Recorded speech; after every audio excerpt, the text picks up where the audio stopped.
Apocalipse 3:11, breve Jesus voltará. Muito bom dia, sejam todos bem-vindos a Captain Brazilian, uma igreja adventista do sétimo dia, que é uma comunidade de amor e fé que anuncia a breve volta de Jesus. Eu não sei você, mas eu estou muito feliz por estar nesta manhã na casa do Senhor. E sabe que não bastasse estar aqui, não bastasse a presença de Deus, nós estamos na presença um dos outros. Durante a semana eu estou por aqui, eu venho, volto, e estar aqui sempre é muito bom.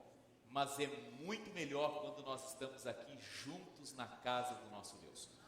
Desde pequenininho, eu sempre gostei, fui ensinado pelos meus pais a gostar de receber gente na nossa casa, amigo nos visitando, e aqui na casa de Deus não é diferente. É muito bom ver os irmãos, as irmãs que regularmente estão aqui conosco, mas olha, é melhor ainda quando a gente recebe amigos aqui na casa de Deus.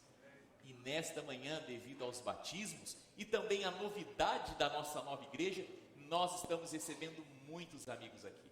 Meu nome é Marco Faria, eu sou pastor desta igreja e em nome de toda a minha congregação e comunidade, eu saudo você. Que Deus te abençoe. Que a bênção do Senhor esteja contigo. Que você possa aproveitar esta manhã na presença de Deus de todos nós. Está tudo muito bom, mas sempre há um espaço para melhorar. E para ficar melhor, hoje, em celebração ao feriado Thanksgiving, depois daqui você está convidado a permanecer conosco ali no nosso Fellowship Hall. Nós vamos ter um potluck. Você vai poder se assentar, se alimentar, nós vamos poder conversar, nos conhecermos melhor, termos um tempo junto aqui nesse ambiente, nesse sábado ensolarado, tanto quanto gostoso. Por favor, não importa de onde você veio, permaneça conosco, você é muito bem-vindo para estar aqui, ok? Que Deus abençoe a todos de forma muito especial. Queridos, eu quero convidá-los a abrirem as suas Bíblias comigo. Nós vamos ao livro de Lucas, capítulo 17. Livro de Lucas, capítulo 17. Todos os sábados pela manhã, nós temos a oportunidade de estudarmos juntos a Bíblia, a palavra de Deus. Eu amo a Bíblia. Eu tenho certeza que a Bíblia é a palavra inspirada de Deus para mim e para você. E sempre que nós vamos à Bíblia e estudamos a Bíblia, o nosso coração é tocado pelo céu. Eu acredito que a Bíblia, como palavra de Deus, ela é como uma janela que, ao ser aberta, nos leva diretamente para o coração de Deus. E quando estudamos a Bíblia, a palavra do Senhor, nós temos a oportunidade de crescermos no nosso conhecimento, no nosso relacionamento e no nosso amor pelo Senhor, o nosso Deus. Lucas capítulo 17, nós vamos ler do verso de número 11 até o verso de número 19. A palavra de Deus diz assim, Lucas 17, de 11 a 19. De caminho para Jerusalém, passava Jesus pelo meio de Samaria e da Galileia. Ao entrar numa aldeia, saíram-lhe ao encontro 10 leprosos, que ficavam de longe e lhe gritaram, dizendo, Jesus, mestre, compadece-te de nós. Ao vê-los, disse-lhe Jesus, ide e mostrai-vos aos sacerdotes. Aconteceu que, indo eles, foram purificados.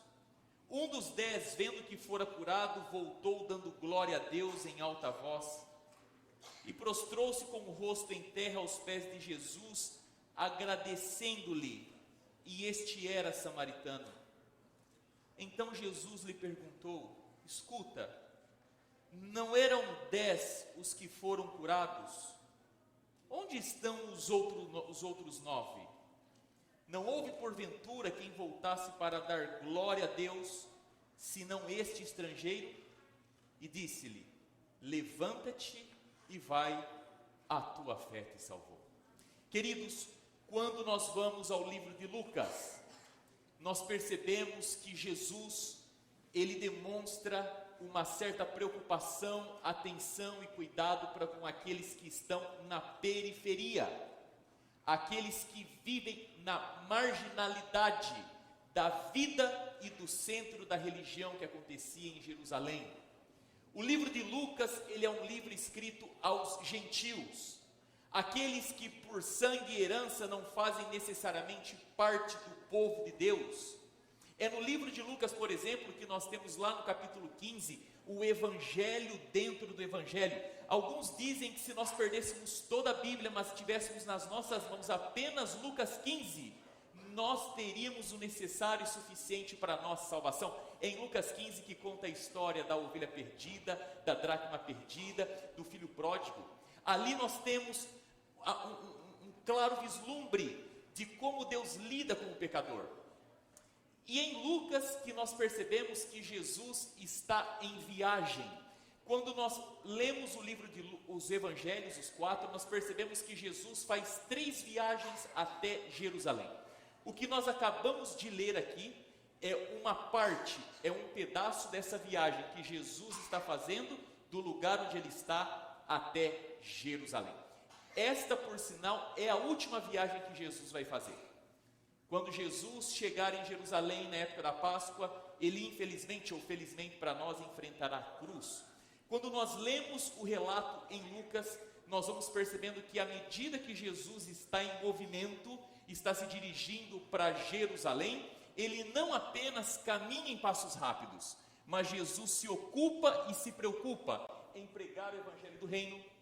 Ele se ocupa e se preocupa em curar. Diga-se de passagem, alguns sustentam que num período do ministério de Jesus, Israel praticamente teve a sua vida social completamente limpa de doenças e enfermidades devido às curas de Jesus.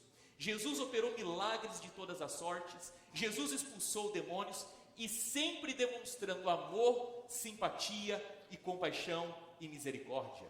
E mais, Jesus também para o povo judeu, ele fazia questão de alertá-los, avisá-los e chamar a atenção para eles de que Cristo Jesus, ele próprio, era o Filho de Deus a quem aquele povo tanto esperava e pregava sobre a sua primeira vinda. Acontece que nessa última viagem de Jesus, que começa lá em Lucas capítulo 5, no verso 51, Lucas 9, 51, até a sua chegada a Jerusalém, lá em Lucas 19, 28, Jesus vai manifestando as suas obras de milagres, curas e transformação.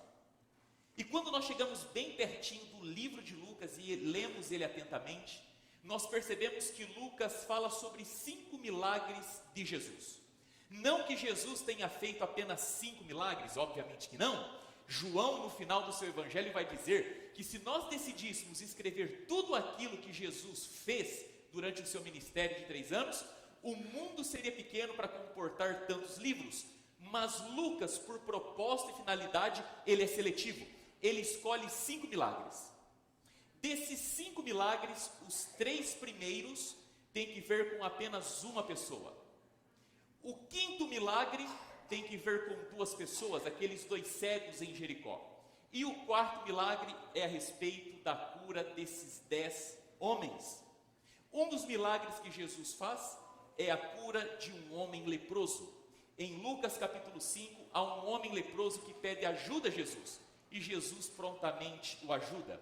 É interessante notar que quando Jesus o cura, Jesus fala assim, vá se apresentar ao sacerdote, mas por favor, não conte a ninguém desse milagre, guarde para você, porque Jesus sabia que um alvoroço por conta desse milagre poderia acelerar uma agenda pré-estabelecida pelo Pai a respeito da vida e ministério de Jesus. E agora então, quando nós chegamos no capítulo 17, Jesus olha para 10 leprosos. Se no capítulo 5 ele cura um, agora potencialmente desse um, ele cura 10. E sempre os milagres de Jesus, eles são instantâneos. Eles acontecem de maneira rápida, diante dos olhos daqueles que estão vivendo o milagre ou assistindo o milagre. Queridos, acontece que esses 10 indivíduos, eles sofriam de uma doença um tanto quanto terrível. De todas as doenças e enfermidades, sem dúvida, a lepra era a pior de todas elas.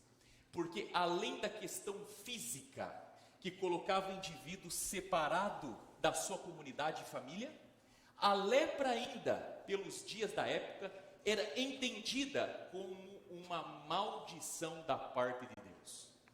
Se não bastasse as questões físicas, ele ainda tinha que lidar, na sua mente e entendimento, que de alguma forma os céus o havia o amaldiçoado.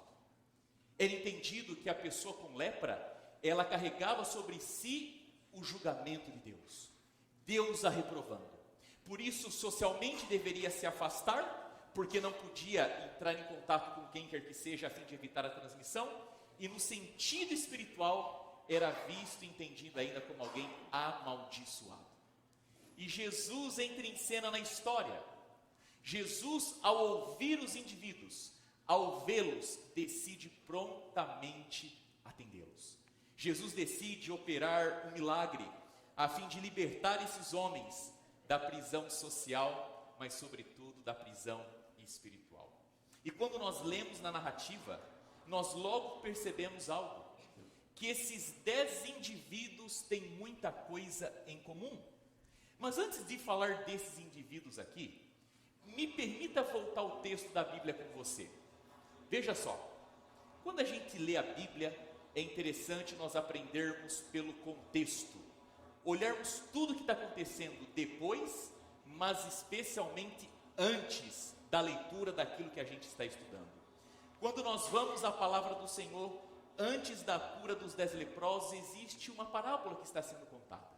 Jesus conta a parábola do servo inútil. Eu convido você a abrir a sua Bíblia comigo em Lucas 17, verso 10. Lucas 17, verso 10 diz assim, ó, finalzinho da parábola: assim também vós, depois de haverdes feito quanto vos foi ordenado, dizei: somos servos inúteis, porque fizemos apenas o que devíamos fazer. Existe uma pequena parábola que conta sobre um servo inútil. E essa pequena parábola, ela termina dizendo o seguinte: se existe alguém nessa vida que é inútil, não é necessariamente alguém que não faça nada ou que não serve para nada. De acordo com a parábola, inútil é alguém que apenas faz aquilo que se pede que seja feito. Henry Ford, o pai da linha de montagem da produção moderna, dizia assim, ó: existem 2 tipos de pessoas que não servem a uma company, 2 pessoas que não servem para trabalhar no business. A primeira delas, aquele tipo de gente que não faz o que se pede e espera dela. Essa gente não serve para trabalhar. Mas há um segundo grupo, que é o grupo das pessoas que se limitam e se reservam apenas a fazer aquilo que se pede e se espera dela e nada mais. 2 grupos de pessoas: aqueles que não fazem aquilo que se espera e que é pedido, e um outro grupo, que se limitam apenas a fazer aquilo que é esperado ou pedido. E essa parábola fala assim, ó: se alguém faz apenas aquilo que é esperado que ele faça, esse é um inútil. Essa é a ideia da parábola. Passado a parábola, Lucas decide contar a história dos 10 leprosos. E o que esses 10 leprosos têm em comum? O que coloca esses indivíduos no mesmo balaio, no mesmo pacote? Bom, primeiro, todos foram afligidos pela lepra. Todos eles estavam determinados a fazer alguma coisa. Todos eles tinham ouvido falar de Jesus e de alguma forma acreditavam que Jesus poderia ou curá-los ou pelo menos ter compaixão e dó deles. Todos esses homens queridos, de alguma maneira, eles apelaram para Jesus, reconheceram Jesus como mestre. Todos eles obedeceram à ordem de Cristo e todos eles foram curados. 10 homens tocando o mesmo chão da realidade. 10 homens vivendo o comum da vida que eles tinham para viver. 10 homens que estavam vivendo uma vida inútil em decorrência da lepra que os afligia e os atormentava. Agora veja só, a parábola diz para nós, o verso anterior à história dos leprosos, que quem apenas se confina a fazer aquilo que é esperado que ele ou que ela faça, aquele que espera apenas viver o comum da vida, ele é um inútil. E agora Jesus conta a história dos leprosos, e diz que dentre esses leprosos existem 9 que decidiram viver à margem do comum, da realidade a qual eles estavam inseridos. Mas um decidiu romper com a realidade. Um decidiu sair do solo comum. Um, na verdade, decidiu transcender, porque um conseguiu, para além do milagre, voltar. E quando ele volta para quê? Para agradecer.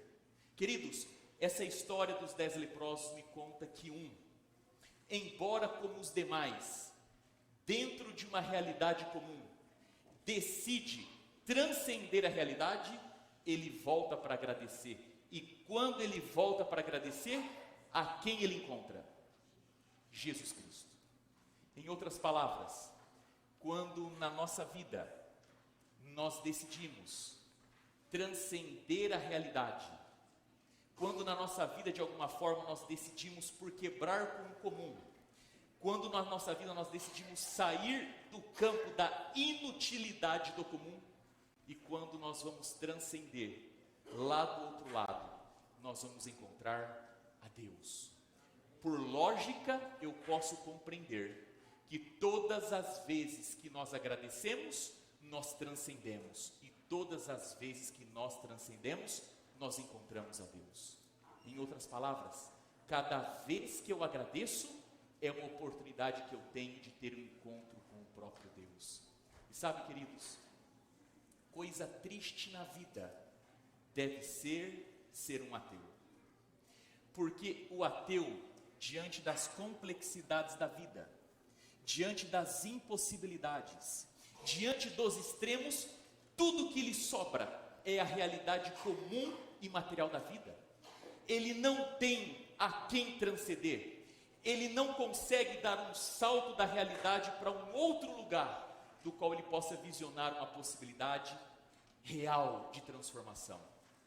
Mas pior do que você não ter a quem pedir, é você não ter a quem agradecer. Um ateu diante do assombro, do maravilhamento, diante daquelas circunstâncias e situações que nós não temos como explicar, ele não tem como transcender para agradecer. Pior do que você não ter a quem pedir, é não ter um lugar para você voltar e agradecer.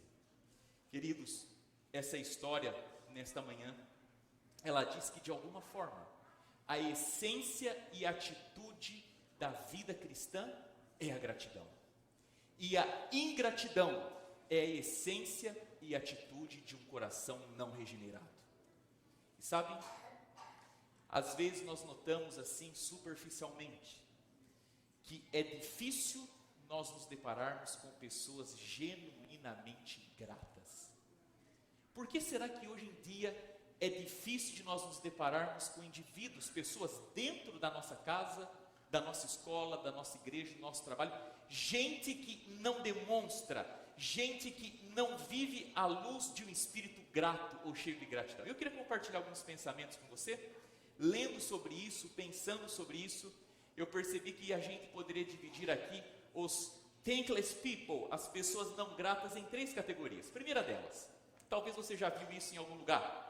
Primeira delas são aqueles que se dizem sortudos ou acreditam na sorte como meio para alcançar e chegar em algum lugar. Esses são pessoas que pensam que as coisas acontecem como resultado da sorte. Acreditam que o que acontece é apenas uma série de eventos fortuitos sobre o nada, do qual ninguém tem controle.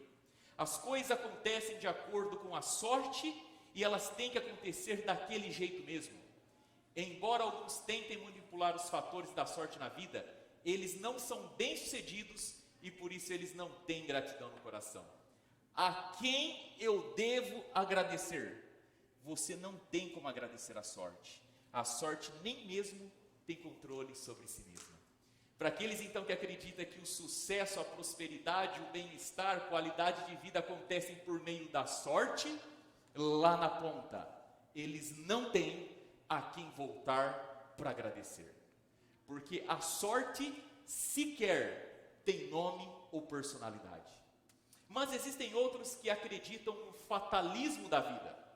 E esses não acreditam que a sorte tem alguma responsabilidade sobre a vida. Eles pensam que existem algumas forças inexoráveis no mundo.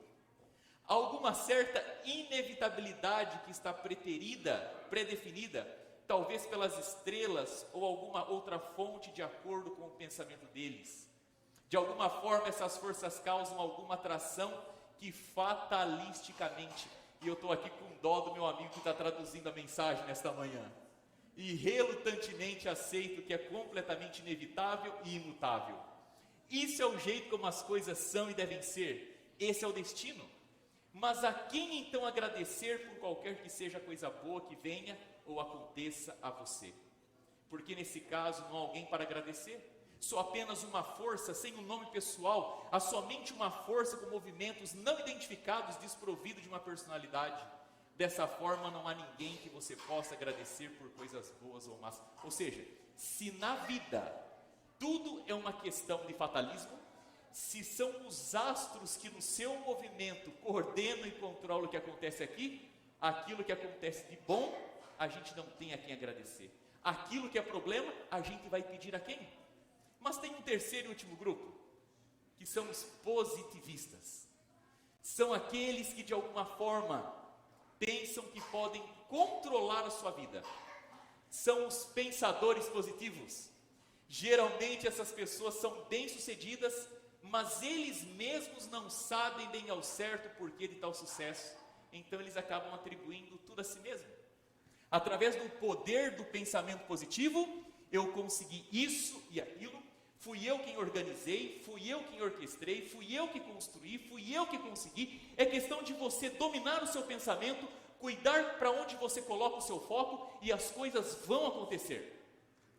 Mas queridos, no final, se descobre que com esse pensamento, Deus deixa de ser Deus, e no lugar de Deus é entronizado eu como o Senhor da própria vida e da própria existência. E nesta manhã, eu gostaria de lembrá-los que a nossa vida majoritariamente não é resultado de sorte, não é resultado de fatalismo e não é resultado de positivismo. A nossa vida majoritariamente ela é o que é por três elementos: Deus, os nossos pais e as pessoas, amigos, colegas, profissionais, gente que passou e cruzou o nosso caminho. Eu gostaria de começar falando sobre os nossos pais. É momento de agradecer, é momento de olhar para aquilo que realmente deu e dá sentido à nossa vida e voltarmos para agradecer, transcender, buscando agradecer. Sobre os nossos pais, queridos, primeiramente, sejam quem foram os nossos pais, não importa o que eles foram ou não foram, o que eles fizeram ou não fizeram, os nossos pais têm protagonismo na nossa vida, por pelo menos uma razão: eles te deram existência. Se você inclusive tem o direito de rejeitá-los e negá-los, é porque eles te deram existência. Sem o seu pai e a sua mãe, você não teria condição sequer de pensar na possibilidade de negá-los ou rejeitá-los. Daí está o primeiro ponto de protagonismo na vida dos nossos pais. Quer um outro exemplo? Houveram momentos na nossa vida que se os nossos pais decidissem ser negligentes conosco por apenas uma semana, nós teríamos morrido. Sabe que de todos os animais, o ser humano é o que mais demora por si mesmo para poder cuidar e controlar e prover as coisas mais essenciais e básicas da vida. E houveram anos na sua vida que o seu pai e a sua mãe, ou um dos dois, eles fizeram absolutamente tudo por você. Daí a razão e a necessidade de, num momento como esse, nós voltarmos para agradecer aos nossos pais. Pastor, eu não. O senhor não conhece quem foram os meus pais. Eu preferia nem sequer tê-los conhecido. Os meus pais foram os piores possíveis, ok? Deixa eu te contar uma pequena história. Eu tive a oportunidade de estudar na Andrews por 5 anos. Ali foi uma escola de excelentes referências para a minha vida. Entre essas referências, um casal de professores, pastor Richard Davidson e professora Joanna Davidson. Pastor Richard Davidson, Dr. Davidson, foi orientador do pastor Elias Brasil. Foi meu professor juntamente com a sua esposa. A esposa do Dr. Davidson, Joanna Davidson, ela foi a primeira mulher a ter um título doutoral e dar aula no seminário adventista. E passado ambos os 70 anos de idade, até hoje leciono na Andrews, em alto nível. Eu tive a oportunidade de fazer uma classe com ela sobre ética, uma classe que me marcou profundamente. E o que eu vou contar aqui sobre ela conta em sala de aula e nos seminários que ela faz. Eu não estou trazendo algo do setor privado para a esfera pública, ok? A professora Jan Davidson, ela é filha de alemãos. O seu pai foi missionário dessa igreja por vários anos. E ela conta que por uma questão de herança cultural e uma má compreensão da Bíblia, ele era um homem muito duro. Um homem profundamente duro. Por cultura e por uma má compreensão bíblica. E ele enveredou pelo caminho do perfeccionismo. Acreditava na salvação pelo pé de alface. E na casa dele, além da frieza relacional, falta de afetividade, de toque, de carinho, de elogio, de abraço, de afeto, de conversa olho no olho.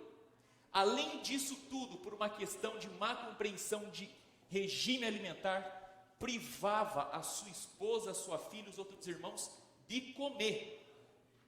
A professora Jan Davidson conta que houve momentos que ela tinha uma anemia tão profunda que ela não tinha forças para se levantar do chão.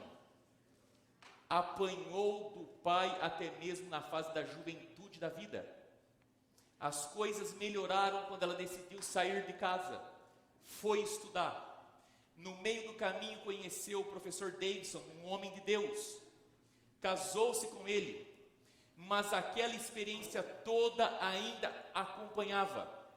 E um dia ele, como pastor, começou a falar para ela, sua esposa: você precisa de olhar e enfrentar o seu pai e a sua mãe, olho no olho, e conversar com eles.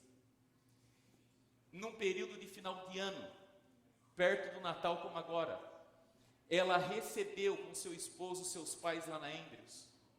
Em algum momento o professor Davidson deixou mãe, pai e a filha sozinhos para que eles pudessem conversar, e ali ela aproveitou e abriu o coração. Falou do ódio, da amargura, do ressentimento, das marcas emocionais que ela carregava devido ao pai tratá-la dessa forma. Palavra por palavra ela foi colocando diante do pai e da mãe. A mãe, antes mesmo da conversa terminar, já começou a chorar, se desculpar, não que a mãe tivesse feito nada de errado, mas pela omissão, por não ter impedido o pai de ser o que era. E depois que ela descarregou todas as palavras e lágrimas, o seu pai olhou nos seus olhos e disse o seguinte: depois de tudo isso, eu ainda tenho que ouvir essas palavras de você. Se fechou e nunca mais falou com a filha. E ela conta que aquele foi um dia dos mais difíceis da sua vida, mas ali ela assumiu um compromisso. Ela olhou para a Bíblia e viu que a Bíblia dizia assim, lá nos 10 mandamentos: amarás o teu pai e a tua mãe. É isso que diz a Bíblia? Honra o teu pai e a tua mãe. Deus sabe, queridos, que infelizmente, por tragédia do pecado, haverão pais e mães que não serão dignos do amor de um filho e de uma filha. Mas a Bíblia sim convida você a honrar o seu pai e a sua mãe. E ela conta que Natal após Natal, Thanksgiving após Thanksgiving, aniversário após aniversário, ainda que o seu pai não lhe desse sinal nenhum de vida, ela estava ali, mandando carta, cartão, presente, e foi até o final da vida, honrando a vida e memória do seu pai. Eu queria lembrar você nesta manhã, você que se sente vitimado pelos pais que você teve, escute só, existem lindas flores que nascem num pântano escuro, mas às vezes também, lá no belo jardim, às vezes nascem ervas daninhas. Os seus pais, embora peças-chaves na sua vida, não podem determinar em definitivo aquilo que você é.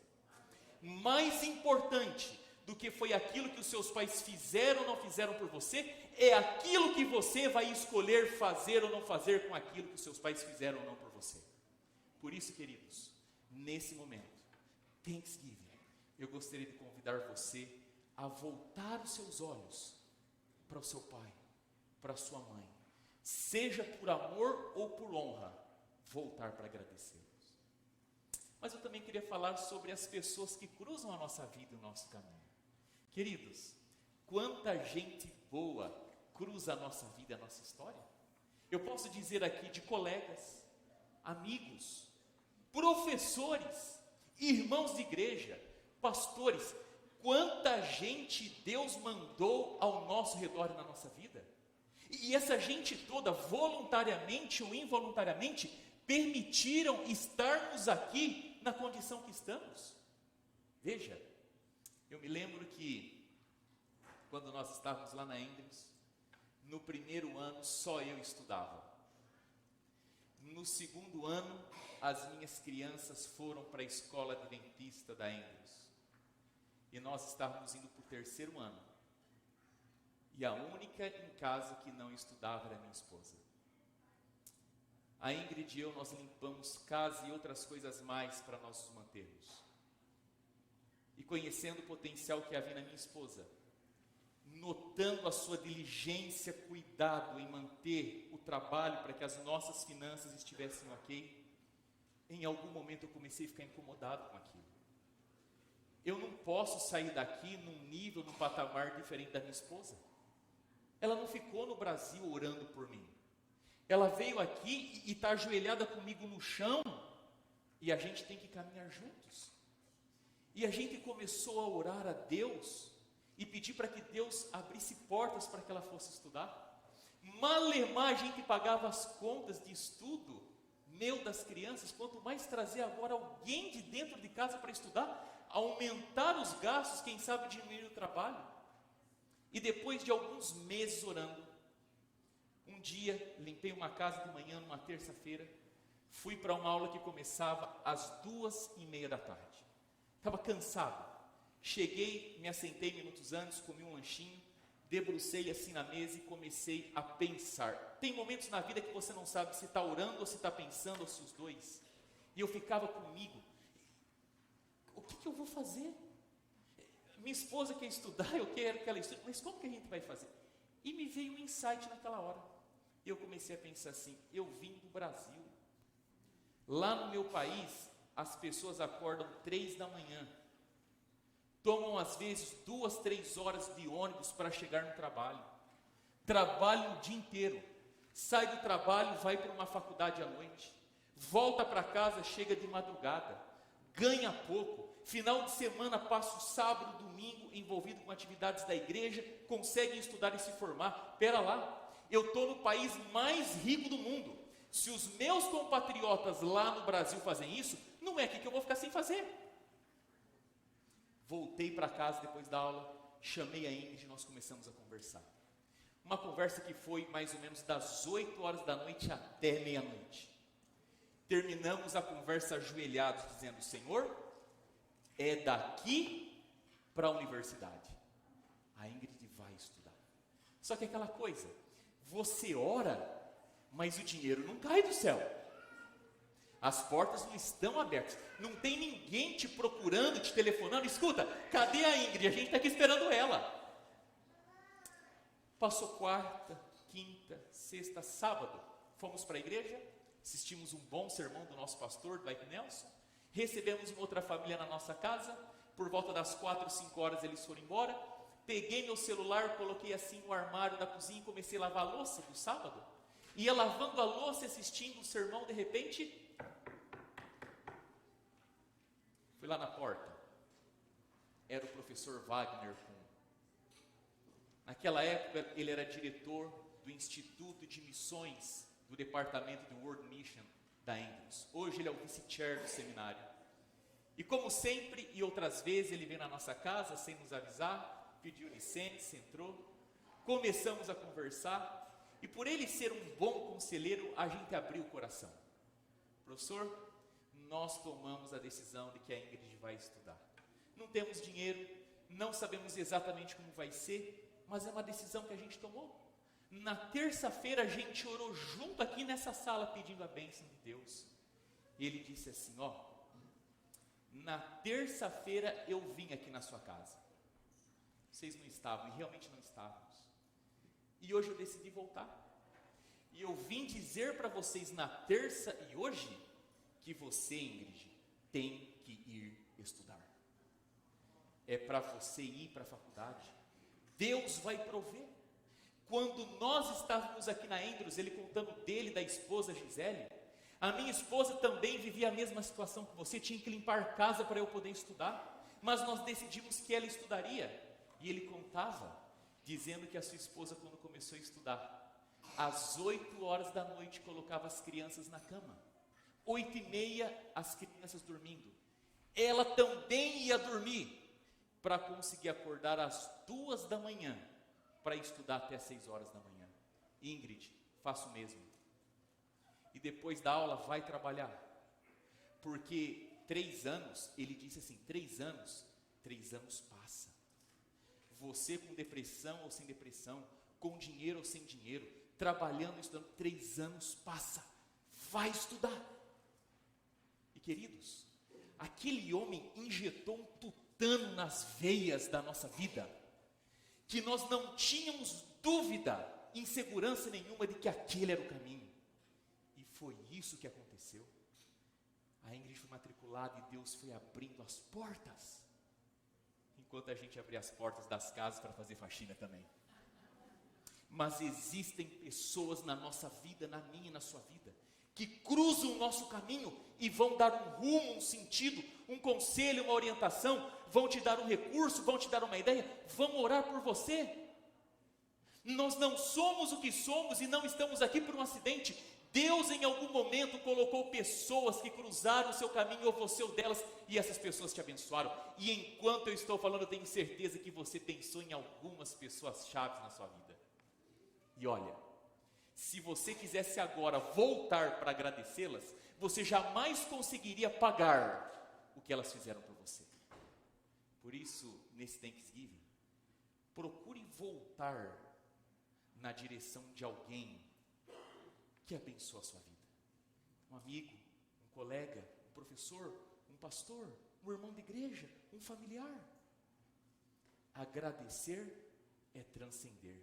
E sempre que a gente transcende, a gente encontra Deus. Por isso, todo ato de gratidão é um encontro com o próprio Deus. E finalmente, o que dizer do Senhor, o nosso Deus? Eu me lembro, era pastor no Brasil, tinha ido para o Espírito Santo. Na volta, quando desembarquei do avião, liguei o celular que estava no modo de avião, e ali tinha uma mensagem: pastor, quando o senhor chegar aqui, por favor, venha no hospital tal. O primo da minha esposa, ele teve um AVC e ele está muito mal. Por favor, venha aqui.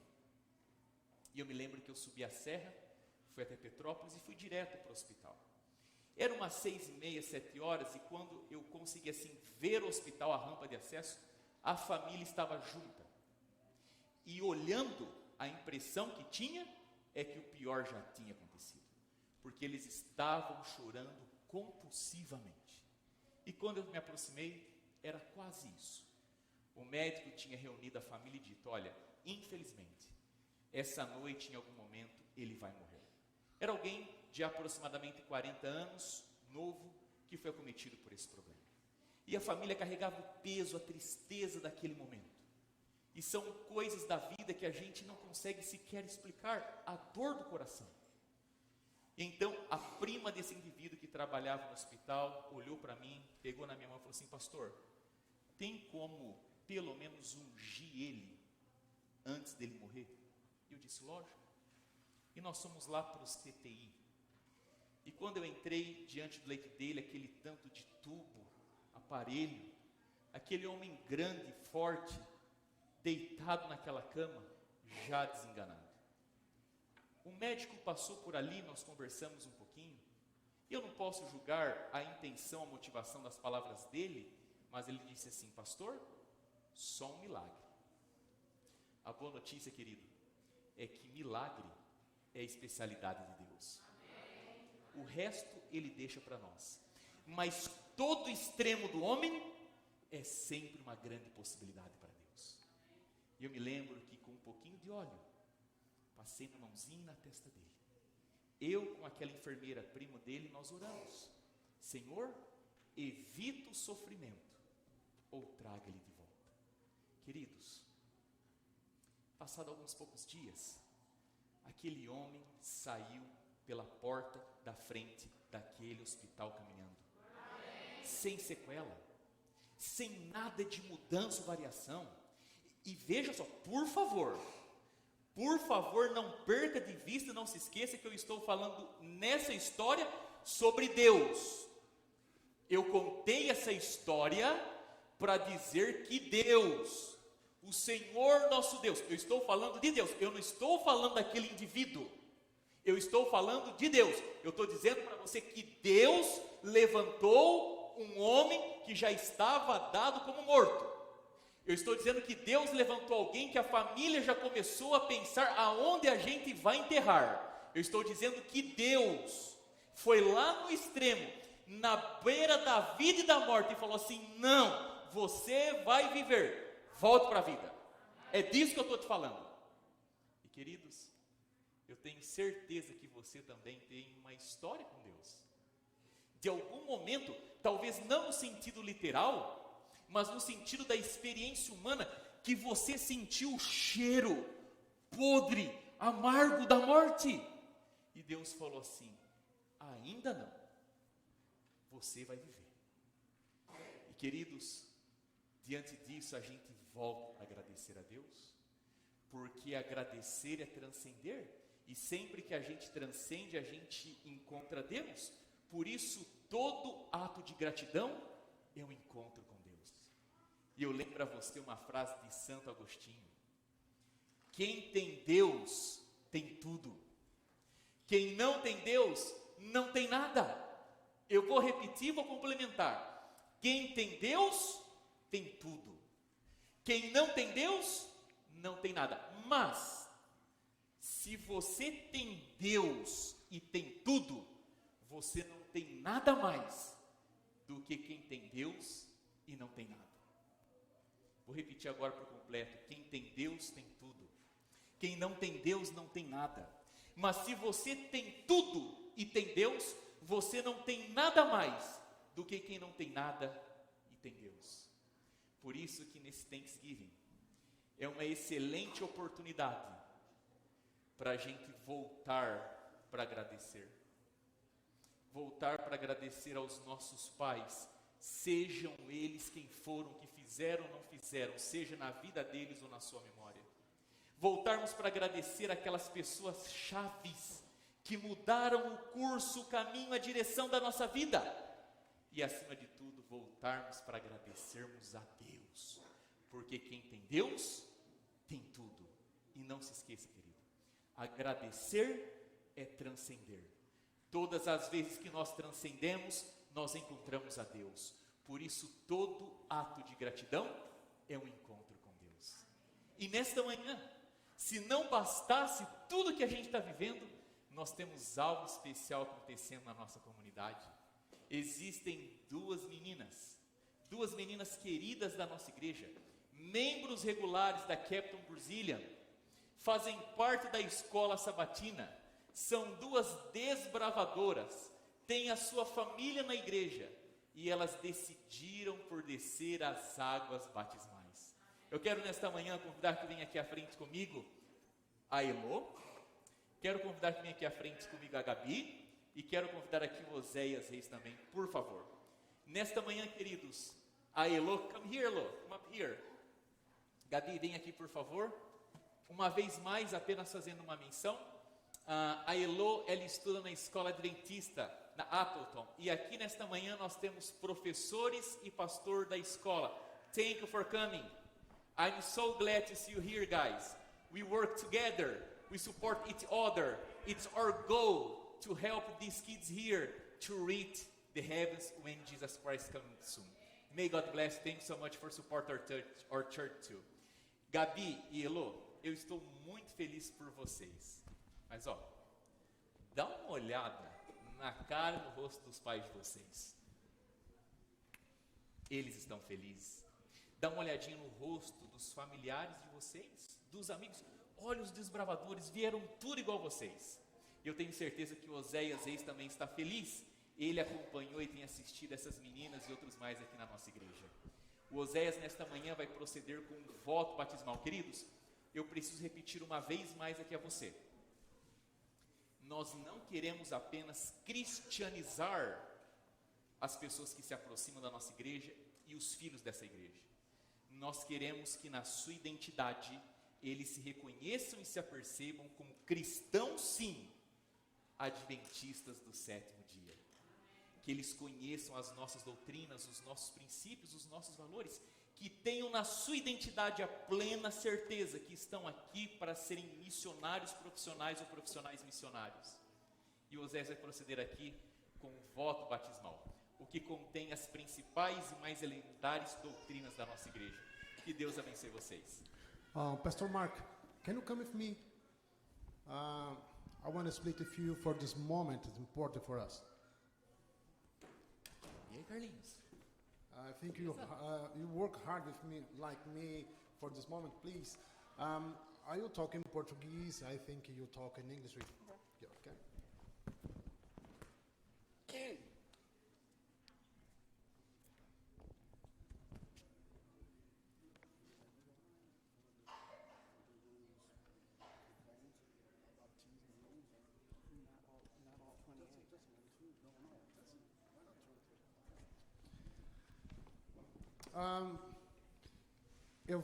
Eu vou fazer algumas questões. Pastor Mark vai falar 2 ou 3 para Elô.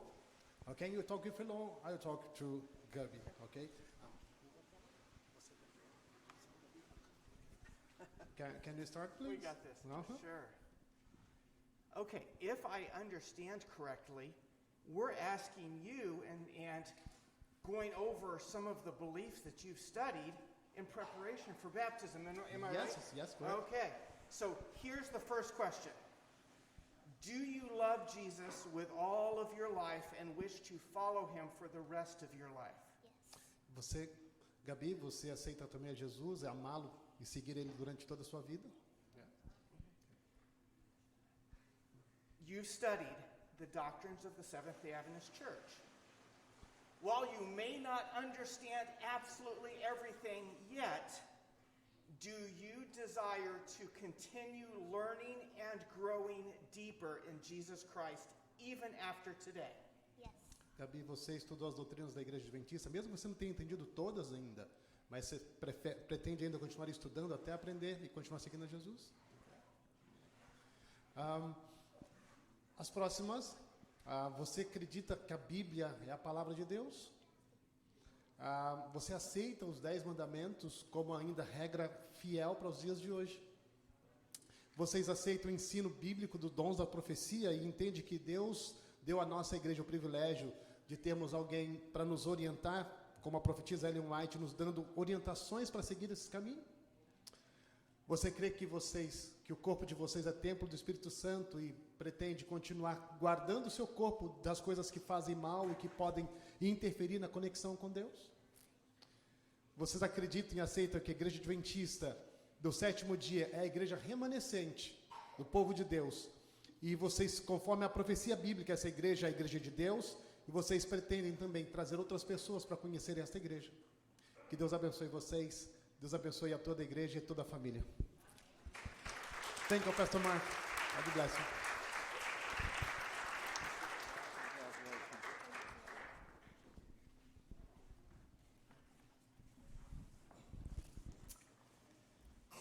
Eu quero convidar que venha aqui à frente comigo.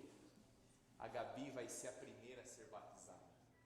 Eu quero convidar a família da Gabi, o Léo, a Val, a sua irmã Amanda.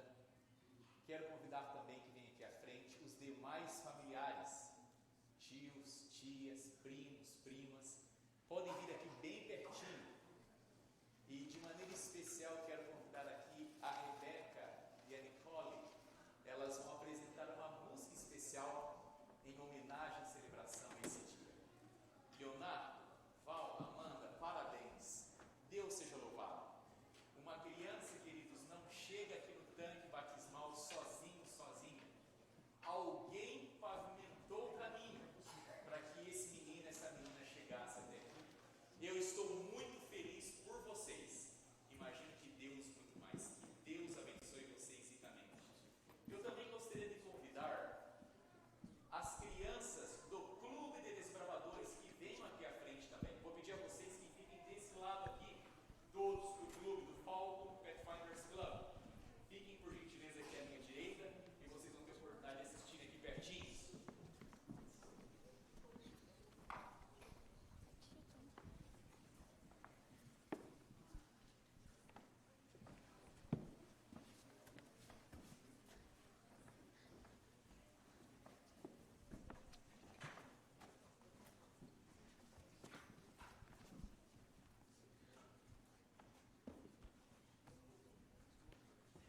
A Gabi ela está entrando aqui.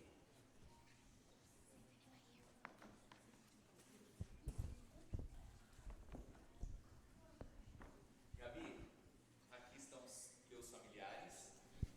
A Rebeca e a Nicole vão cantar uma música para você. E aqui estão os teus amigos da igreja. Como Clube de Desbravadores, nós estamos muito felizes por você. Que Deus te abençoe, Gabi.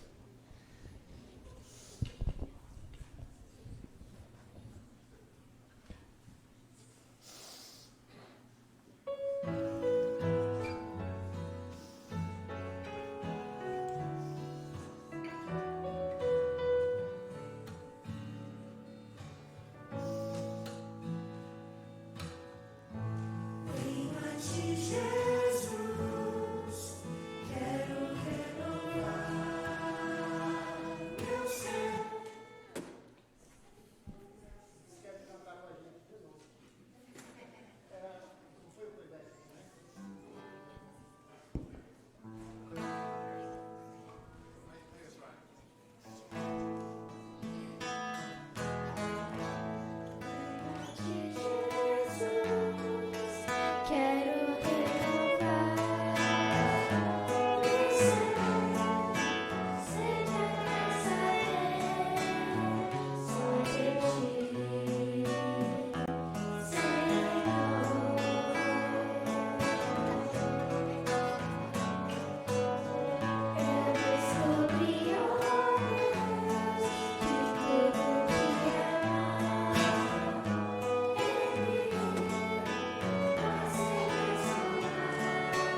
entregar para Jesus, nunca volte atrás na sua decisão.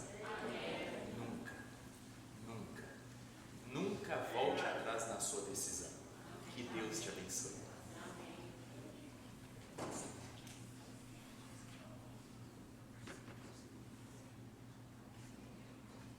Prezada Gabi, diante da nossa querida igreja, para o perdão de todos os seus pecados, selando publicamente o teu compromisso com o Senhor Jesus Cristo nesta manhã, é com alegria que eu a batizo em nome do Pai, do Filho e do Espírito Santo.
Ao Clube de Desbravadores que permaneçam aqui.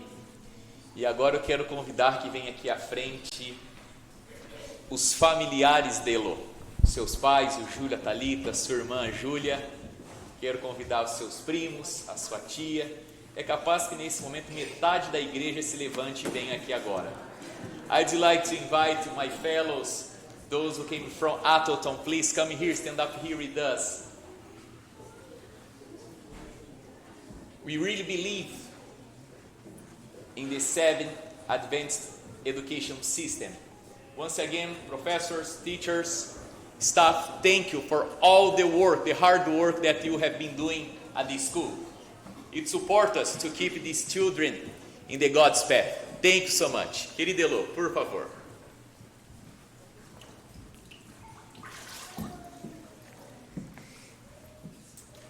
Assim como a Gabi teve a oportunidade de celebrar esse momento com uma música muito especial, obrigado Rebeca e Nicole, eu gostaria de convidar a Carol. A Carol também tem uma música especial para cantar para Elô nesse momento, uma música muito bonita. Eu gostaria de convidar você a pensar, ouvir, meditar na letra e na canção que a Carol irá cantar.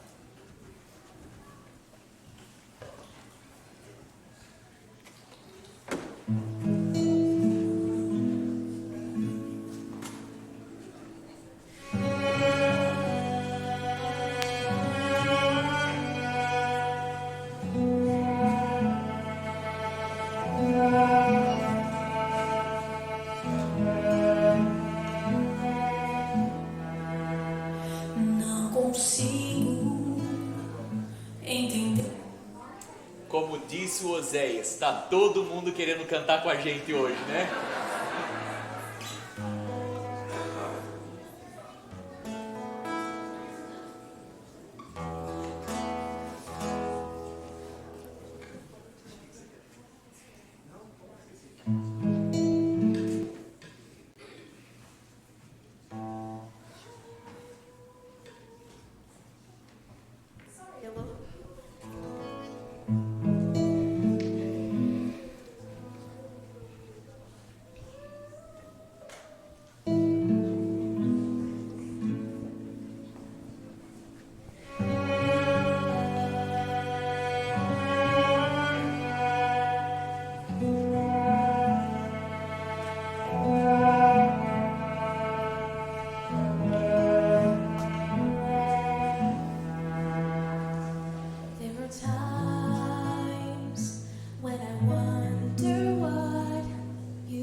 was lost to the scales of men and bound to die.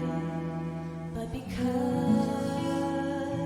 of your plan for me, you heard my cry, and you came in response to prayer and eased the pain. So I won't live the rest of life in vain. She's a miracle, Lord. She's a miracle, Lord. She's a miracle, Lord, because of you. For the rest of her days, she will give you her praise. She's a miracle, Lord, because of you.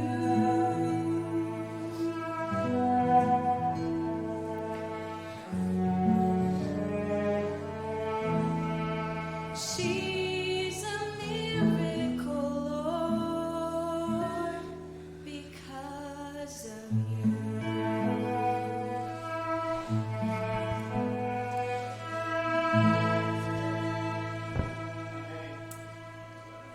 Queridos, eu vou me voltar aqui agora e vou falar algo para o Júlio, para a Thalita e para a Júlia e para os familiares, mas eu gostaria que vocês também me escutassem muito bem.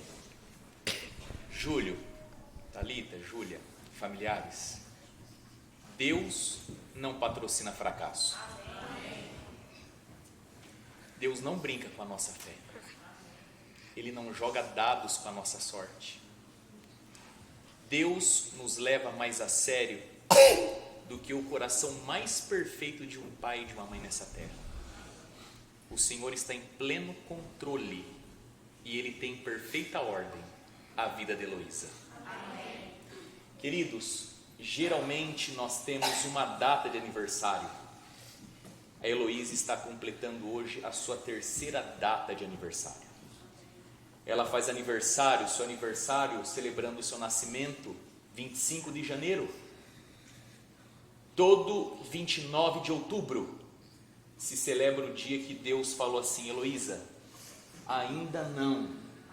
Você vai sair dessa sala de cirurgia e vai viver. E hoje, Heloísa, 19 de novembro, você celebra o teu 3º nascimento. Agora o nascimento espiritual. Querida Heloísa, você é um troféu nas mãos do Senhor. Casos como o seu nos lembram que existe um Deus poderoso que pode lidar com toda e qualquer situação na nossa vida. Que por todos os seus dias, Elô, você relembre, conte e volte para agradecer o que Deus fez na sua vida. E nesta manhã, para o perdão de todos os teus pecados, Elô, para que você por todos os dias, até que Jesus venha, você testemunhe dele, é com alegria que eu a batizo, Elô, em nome do Pai, do Filho e do Espírito Santo.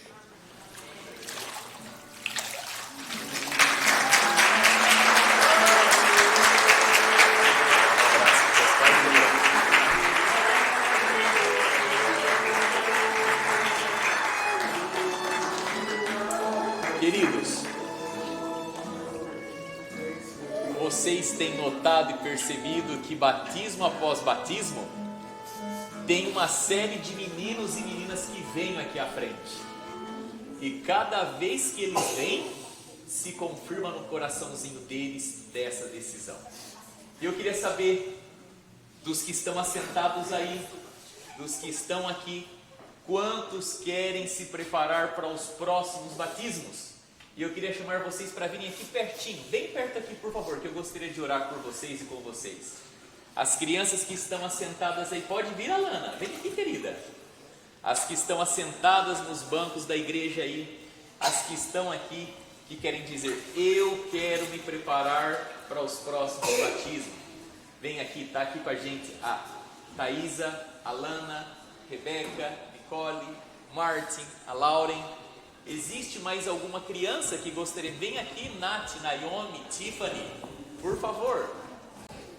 Queridos irmãos, quando a gente olha para essas crianças aqui, isso significa que se Jesus não voltar nesta geração, nós estamos assegurando pelo menos mais uma geração para a nossa igreja. Que Deus abençoe vocês, meninos e meninas, aos pais de vocês, à Escola Sabatina, ao Clube dos Desbravadores, ao Oséias Reis.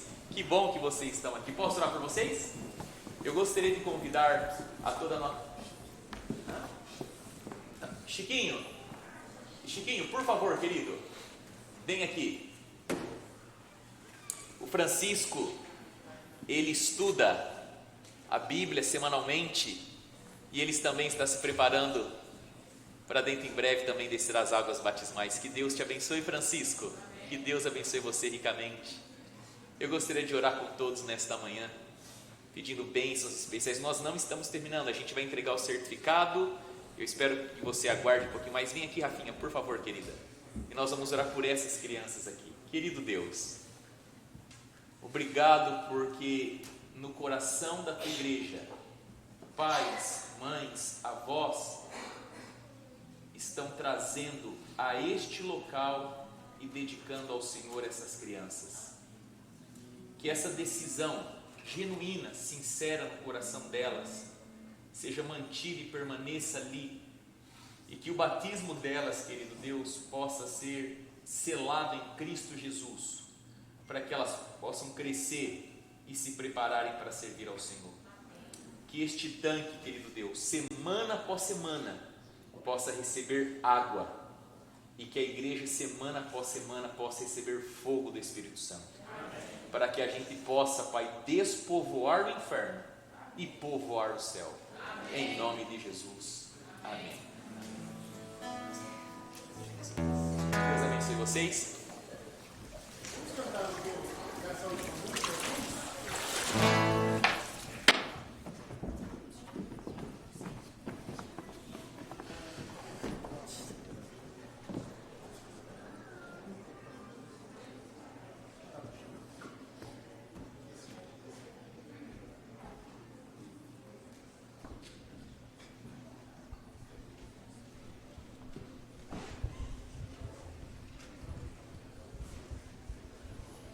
Vamos cantar juntos o coro dessa última música?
Isso. Eu quero convidar que venha aqui à frente comigo a Júlia Alves. Júlia, por favor, vem aqui, querida. A Júlia, ela vai carregar uma marca única na vida dela.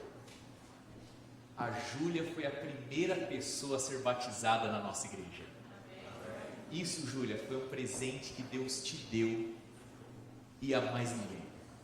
Não existe dois primeiros, existe só um primeiro. Uma outra coisa importante que talvez não se tornou público no dia do batismo da Júlia, mas os seus pais estavam tanto quanto emocionados. A emoção deles nós vimos, quase que dobrou a quantidade de água no tanque. Mas existe uma razão especial. Os dois me falaram, pastor, nós, pai e mãe, fomos a primeira geração de adventistas.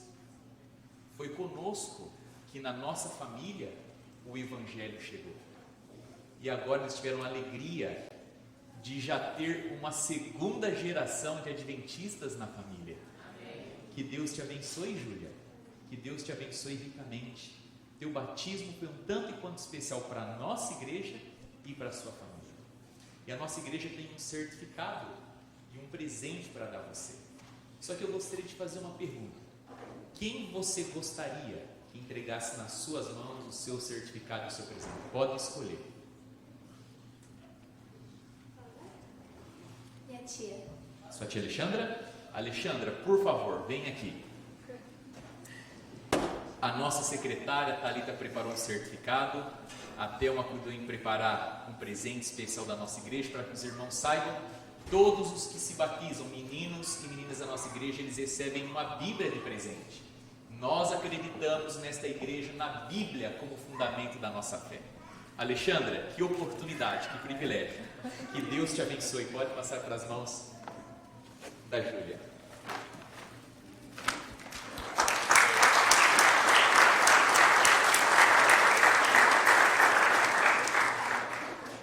Que Deus te abençoe, Júlia. A Júlia, ela é membro da escola sabatina. A Júlia é membro dos Bravadores, estuda na escola adventista lá no Etna. Que Deus te abençoe ricamente. A Elô e a Gabi, elas estão praticamente já chegando, estou aguardando elas. Queridos, mais uma vez eu gostaria, enquanto as meninas se aproximam daqui, de lembrar que ao terminarmos aqui, você está convidado a permanecer conosco aqui no nosso Potluck.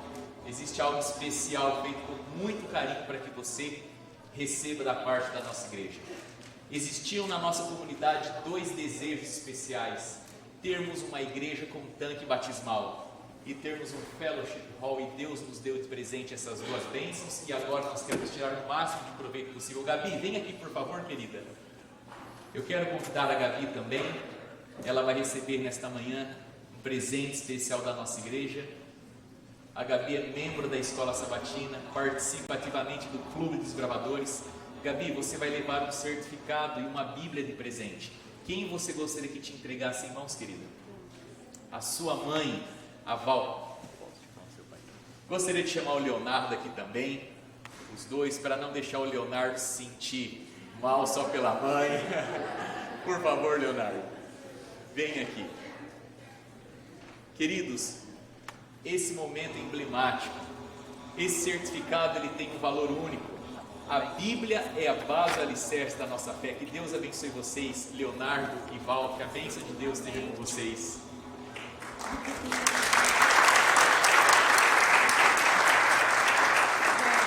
Deus te abençoe, Gabi. Deus te abençoe, Leonardo e Val. Heloísa, por favor, querida, vem aqui. Eu gostaria de fazer uma pergunta para você. Você vai receber um certificado, vai receber um presente, uma Bíblia. Quem você gostaria que entregasse nas tuas mãos?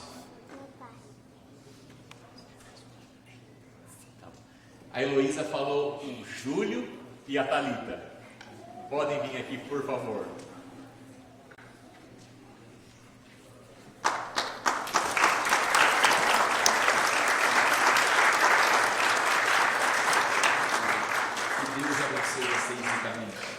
Queridos, dessa maneira, antes de nós cantarmos juntos a bênção final, quero convidar você a se colocar em pé e nós orarmos ao Senhor para nos despedirmos aqui deste local e continuarmos juntos no sábado na casa de Deus. Querido Deus, quantas alegrias nós estamos vivendo como igreja.